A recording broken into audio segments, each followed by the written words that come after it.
The ultimate weapon in the info war would be so secret, so invisible, so undetectable, you would never know your mind was under attack.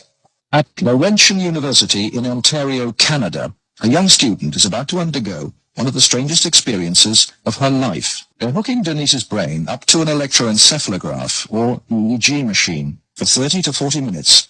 This will monitor her brainwaves.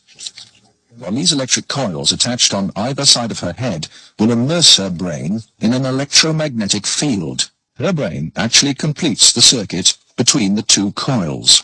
The field pulsing through her brain is less powerful than one given off by a digital clock radio, but acutely controlled and focused at specific parts of the brain, it will open Denise's mind to outside suggestion by this man.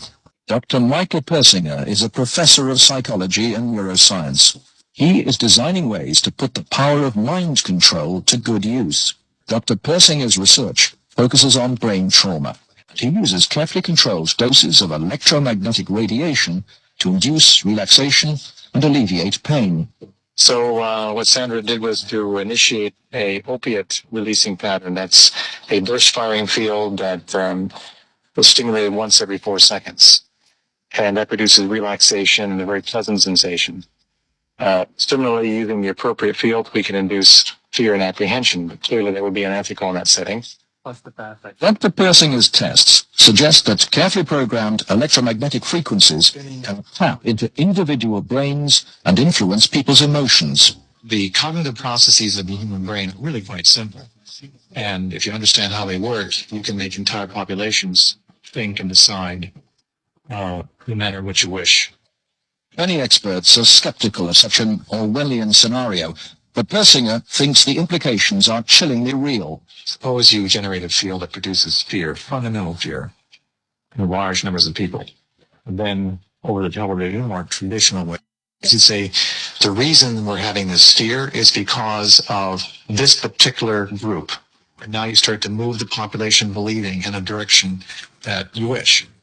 To influence 250 million people, the equivalent of the entire population of the United States, may not be that difficult. According to Dr. Persinger, you already have the technology, satellites and television, and radio transmitters. Mind control may already be happening. We know the mysterious PSYOPs plane can beam persuasive sounds and pictures into people's television sets. Will it someday beam disturbing frequencies directly into the mind? Mind control will be the ultimate non-lethal weapon. The research is led by Dr. Michael Persinger.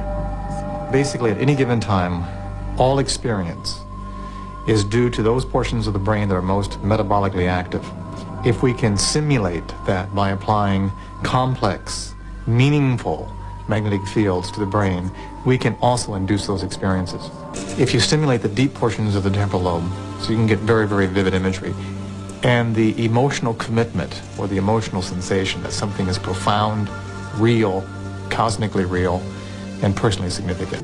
These experiences are so strong, they're utterly real for the person who has them. They can be as profound as a religious conversion, yet we can generate them with a machine. These mind games are beginning to shed their secrets. The scientist becomes the shaman. But what are the limits? What else can people be made to believe?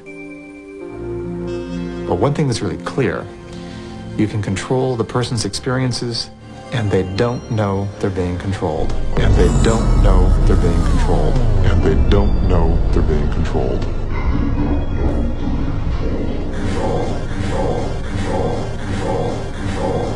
Science. You don't know science. I know science.